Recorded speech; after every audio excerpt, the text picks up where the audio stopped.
সমস্ত ইজম তরিকা মতবাদ সব কিছুর উপরে আল্লাহ রাব্বুল আলামিন প্রাধান্য দিলেন, মনোনীত করলেন দ্বীন হিসাবে মুসলিমদের জন্য। কাকে?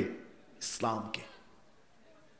সম্মানিত উপস্থিতি, ইসলামকে পরিপূর্ণতা দিয়েছেন আল্লাহ রাব্বুল আলামিন। ইসলাম যেহেতু পরিপূর্ণ, তাহলে ইসলামের নিজস্ব সাংস্কৃতিক অঙ্গন রয়েছে।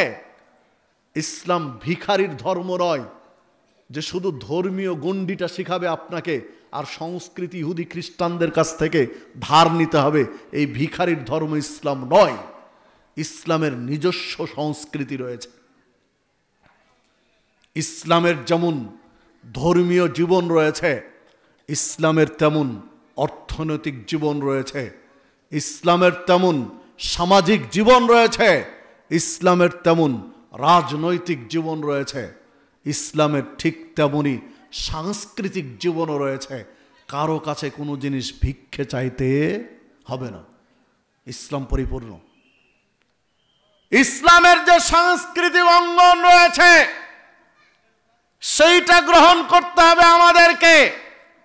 যুব সমাজ গ্রহণ করেছে ইসলামেরটা নয়, কাদেরটা?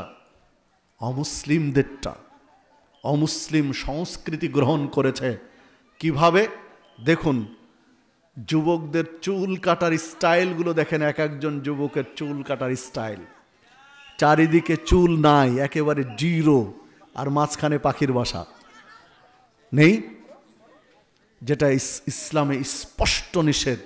আল্লাহ রাসূল সাল্লাল্লাহু আলাইহি ওয়াসাল্লাম নিষেধ করেছেন যে চুল মাথার কিছু অংশ কাটবে আর কিছু অংশ রেখে দিবে, এইটা নয়। যদি জিরো করতে হয়, ন্যাড়া করতে হয়, তো পুরোটা ন্যাড়া করে দাও, জিরো করে দাও। যদি রাখতে হয় পুরোটা রাখো, কিন্তু কিছু অংশে জিরো করে দিয়ে কিছু অংশে রেখে দিবে, এটা আল্লাহ রাসূল সাল্লাল্লাহু আলাইহি ওয়াসাল্লাম নিষেধ করেছে। তাহলে ইসলামের চুলেরও একটা সংস্কৃতি আছে, কিন্তু যুবকরা এটা নেয়নি। নিয়েছে কোনটা? অমুসলিমদের। কোন খেলোয়াড়, কোন চিত্রনায়ক বা আর কেউ কি একটা চুলের কাটিং দিয়েছে? চলছে যুব সমাজের। টাকনুর নিচে কাপড় কে পরেছে? চলছে। পোশাকের স্টাইল, চুলের স্টাইল।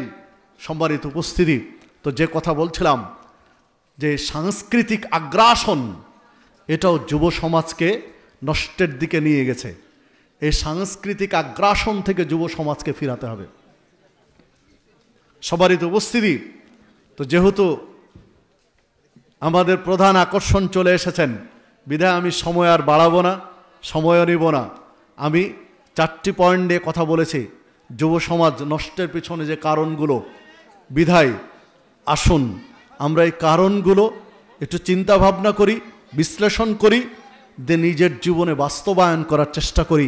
আল্লাহ রাব্বুল আলামিন আমাদের সেই তৌফিক দান করুন। আল্লাহ রাব্বুল আলামিন আমাদের যুব সমাজকে আলী রাদিয়াল্লাহু আনহুর মতো, আসআদ বিন জুরারার মতো, মুসআব বিন উমায়েরের মতো যুবক হিসাবে কবুল করুন। আল্লাহ রাব্বুল আলামিন আমাদের যুব সমাজকে নিজেদের ভুল বুঝার, অনুধাবন করার এবং সংশোধন হওয়ার আল্লাহ রাব্বুল আলামিন তৌফিক দান করুন। আল্লাহ রাব্বুল আলামিন আমাদের যুব সমাজকে কোরআন এবং সুন্নাহর পথিক হিসাবে কবুল করে নিন, সিরাতে মুস্তাকিমের পথে কবুল করে নিন। আল্লাহ রাব্বুল আলামিন আজকের এই মাহফিলকে কবুল করে নিন। যারা আয়োজন করেছেন, সময় দিয়েছেন,